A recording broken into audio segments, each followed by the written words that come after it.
Mas ano talaga ngayon, mas pinahirap yung mga pathways, yung pagkuha ng mga work permit, yung extensions. Yan yung mga ano ngayon problema. Kasi kinukumpara ko to sa nung 2 years, 3 years ago. Sa ano ko sa aking sariling opinion, worth it ba mag Canada? You know. Wala lang. Nag-iba lang tayo ng venue. Nakasawa na, puro sa sasakyan na lang tayo, no? Pero at least to, iba.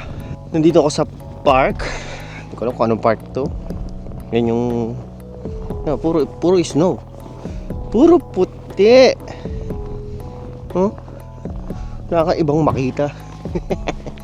Hindi ko alam kung paano yung pasok doon. Paano ba ako ulit papasok? Ay, may mga may mga nag-i-ski. Pwede pala rito mag-ski. Diba? Cool, nakita nyo? Ano siya pala pagka ganitong season, pwede siyang mag-ski. Cool. Wala lang, nakakatuwa lang. Yan isa sa gusto kong matutunan mag-ski. Siyempre ayoko pakita, baka sabihin binibidyoan natin sila Pero, ang galing.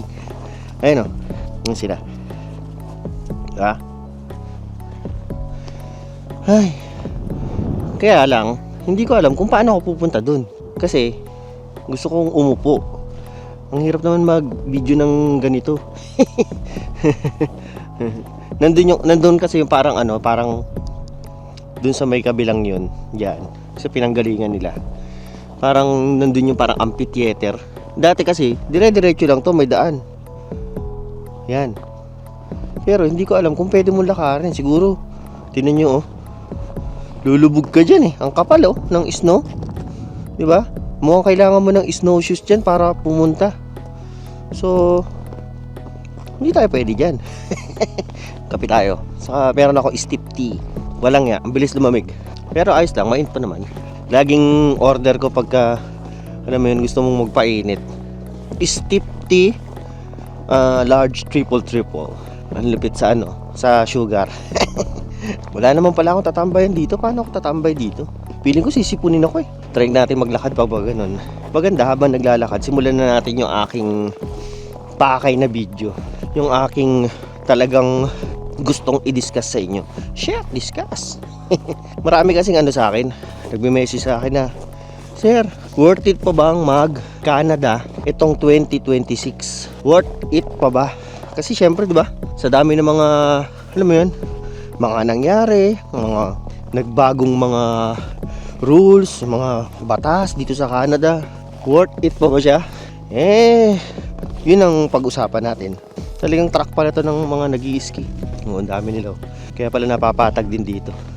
Maganda pala dito mag-practice ng skiing. Hi! Ayun sila. At pala dito ako nagpa-practice ng ganyan Kaya lang ang gusto ko kasi snowboarding Pero yun nga, paano ba natin sisimulan kung kayo nagbabalak pumunta rito sa Canada? Paano natin sisimulan kung worth it ba? Ano yan? Subjective yan? Yung pagiging, yung pagpunta rito. Subjective kasi minsan yung mga gustong pumunta rito, yung mga mga bigla-bigla lang yung mga desisyon, gusto lang pumunta rito. Nako, mahirapan kayo pag ganun. Kung gusto niyo pumunta rito sa Canada, dapat buo ang loob niyo. Hindi yung yung on a whim lang na gusto mo lang pumunta rito, gusto mo manirahan. Hindi na kasi siya ganun kadali. Kung ikukumpara mo siya 2-3 years ago, yung tulad ng ginawa namin, mahirap na sumugal. Parang barado ang tenga ko dahil sa sinisipon ako. Ano may mga i-consider nyo kung gusto nyong paano nyo masasabi na worth it pa pumunta rito? Kung kayo alam nyo yun, nahihirapan kayo sa Pilipinas na gusto nyo talagang magkaroon ng pagbabago yung buhay nyo. Kung kayo hikahos talaga yung hindi kayo sumasahod sa pamilya nyo, hindi kayo sumasahod ng 50,000 ganyan sa isang buwan. Mababa yung siguro ang sahod nyo lang, yung mga minimum lang ganyan. Yun, worth it na pumunta rito sa Canada kasi magbabago yung pamumuhay talaga. Pero kung kayo yung sumasahod na ng mga 50, 60k pataas, hindi na siya magandang isugal pumunta rito. Pero siya, sinasabi ko nga, depende pa rin yun sa inyo kung gusto nyo. Pero para sa akin, hindi siya ganun ka worth it, no? O nga pala, disclosure, baka kasi may mag-comment sa akin diyan na na nagbibigay ako ng false information, mga ganyan. Hindi ako kahit anong mga consultant, mga base lang ito sa aking experience sa paninirahan ko dito ng mahigit 3 taon. Kinikwento ko lang sa inyo kasi syempre nakita natin yung pagbabago ng Canada, pagbabago ng rules nila para sa mga student, para sa mga sa mga temporary foreign workers. Base lang to sa aking research. So nakikeep track ko yung mga changes na nangyayari dito sa Canada. Pero kung gusto niyo yung mga information na talagang merong matinding basehan, panoorin nyo yung mga talagang batikan, no? Pinakamagandang ko niyan, si Miss Ina Andulong, si Ina Nutshell, yan. Kung gusto nyong makakita ng mga konkretong basehan ng mga news, mga articles about Canada, immigration, yung mga new changes, sa kanya kayo manood. Ito kasi sa akin, based lang to sa aking experience, paulit-ulit no. Yun nga yung sinasabi ko, pagka yung kunyari yung sahod nyo sa Pilipinas maganda, wag nyo na munang isugal. Sinasabi ko hindi siya worth it kasi sobrang higpit ngayon.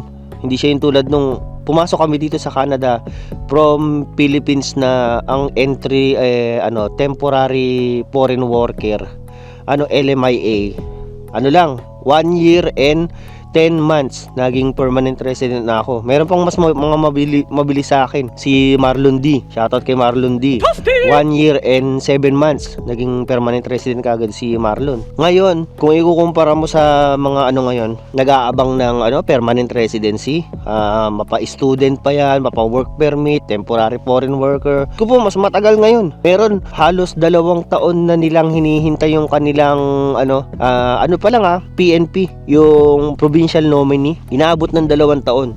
Samantalang sa amin dati, after namin makuha yung work experience namin sa aming trabaho na 6 months, nagpasa kami para ma-PNP. Lang yun, parang 2 months lang nakakuha na kami ng letter na PNP para maipasa kasi requirements yun para sa permanent residency mo. Ngayon, sobrang tagal.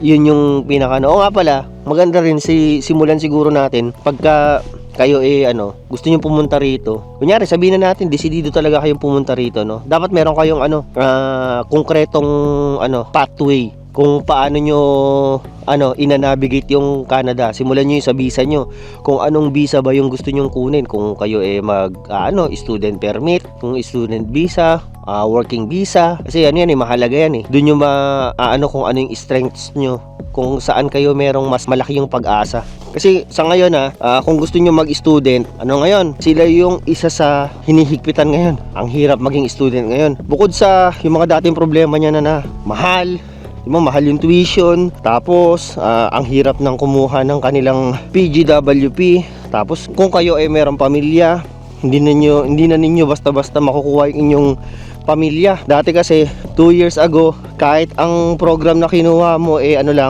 months, 11 months na program, yung courses dito, pwede mo pa rin kunin yung pamilya mo. Tapos pagdating na partner mo rito, pwede mo silang pagtrabuhin kasi open work permit sila. Ngayon dito wala, hindi pwede yung mga ganong galawan ngayon. Mahigpit na.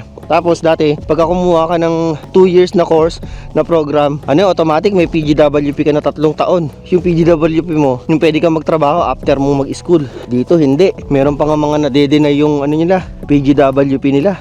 Talaga, pahirapan ngayon pagka kung gusto mong mag-student. Saka last na video ko, 'di ba, ang daming mga gusto nang umuwi ng mga Pilipino. Dito mismo sa amin sa Brandon. Nawawalan na sila ng pag-asa kasi hindi nila ma-renew yung kanilang work permit, yung PGWP nila hindi na nila ma-extend. Tapos yung mga naman, karamihan din ng mga kahit mga ibang lahi, ganun din yung reklamo. Ang sinasabi ko lang, kung wala kayong magandang course na makukuha papunta rito sa sa Canada na tingin nyo magbe-benefit para maging permanent resident kayo, huwag na kayong tumuloy. Kung gusto nyo lang mag-aral ng yung mga ordinaryong courses like mga business yung mga ganyan, nako, lang kayo, masasama lang kayo sa hindi papalarin na magkaroon ng permanent resident. Kasi yung dapat mga kukunin nyo rito yung mga in demand. Pwede naman kung kunyari ang makukuha nyo na mga program tungkol sa mga healthcare ganyan. Yan, pwede yan. Dati kasi sa time ko, yung meat cutting pwede rin. Ngayon, hindi na rin Tinanggal na rin yata nila yung ganung program. Ewan ko kung meron pa sa ECC ngayon. Ano pa ang sunod? Yung okay ba mag-temporary foreign worker pa rin?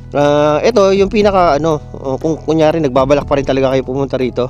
Temporary foreign worker, pwede pa rin. Pero dapat, kung kukunin nyo yung mga in-demand jobs like yung meat cutting, yung sa amin, yung mga industrial, yung mga food processing, agricultural, yung mga sa nursing, yung mga healthcare. Yan, pwede nyo namang i-research yan sa Google. Ito pinaka-importante, hindi basta-basta na yung kunyari gusto nyo lang pumunta rito tapos gusto nyo pasukin yung ganyang trabaho.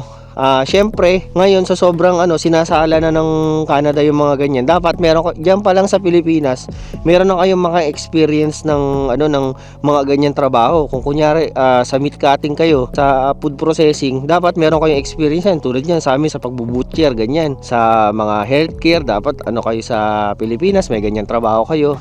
Saka usually, ang mga experience na hinahanap nila, 2 to 5 years. Ewan ko nga kung meron pang kumukuha ng 2 years ngayon pero basta ganung experience yung kailangan nyo. Tapos maganda rin dapat yung inyong score sa sa IELTS, isa pa pala yan. Kung kunyari kayo mag-i-estudyante, ang dapat ang nyo, band score nyo nasa 7. Pero syempre iba yung pathway ko. Yun nga, pagka sinabi ko na yung sa temporary foreign worker, kung kunyari work visa kayo, ang kailangan nyo lang naman na band score. Ewan ko kung nagbago na i-research nyo nang uli, dapat 5, ganyan. Mas mababa kumpara sa student. Yan, nagbibigay ako ng reviewer kung gusto niyo ng reviewer sa IELTS. Ano pa ba? Syempre pag-usapan na rin natin yung mga basic, Worth it pa ba pumunta rito sa Canada kung kino-consider nyo yung education? Kunyari education ng mga anak nyo, mga ganun. Wala namang pinagbago. Maganda pa rin ang educational system ng Canada. Yung mga public schools dito, top class pa rin. Kahit saan ka mapunta sa Canada, maganda. Tapos libre hanggang grade 12 high school. Pero lang sa college, yun mahal kasi. Medical benefits, yung mga healthcare, tulad pa rin ng dati, wala namang pinagbago. Ang healthcare dito, libre pa rin. Pero libre siya in a sense na yun kayong binabahid mo sa tax mo, kasi sabihin, hindi naman libre yan kasi sa tax nyo yung kinukuha. Pero hindi kayo maglalabas ng pera nyo. Yung parang sa own pocket na kanyari kayo hospital, libre pa rin yan, mga yan. Pero yun nga, depende yan sa inyong kondisyon. Kung kunyari yung mga minor na mga problema lang, wala, nasa waiting list kayo. Minsan umaabot ng taon yung paghihintay. Bumalik na ako dito sa loob, alamig. -6 lang yan lamig sa kamay, ang sakit sa kamay. Nasaan na ba tayo? Yun yung sa medical, ganoon pa rin naman. Maganda pa rin yung healthcare dito sa Canada. Kung kino-consider yung mag-Canada, okay pa rin naman yung healthcare. Pero syempre, hindi siya perfecto, saka talagang totally libre. Pero yun, ang mga i-consider nyo, kung kunyari gusto nyo pa rin pumunta rito ng Canada, dapat meron kayong malinaw na PR pathway. Saka dapat ready rin kayo na maghintay sa proseso ng 2, 3, 4 na taon para maging permanent resident. Saka dapat ang goal nyo dito for the long run. Pareho pa rin naman. Yung wala namang masyadong pinagbago bukod sa mas talaga ngayon, mas pinahirap yung mga pathways, yung pagkuha ng mga work permit, yung extensions.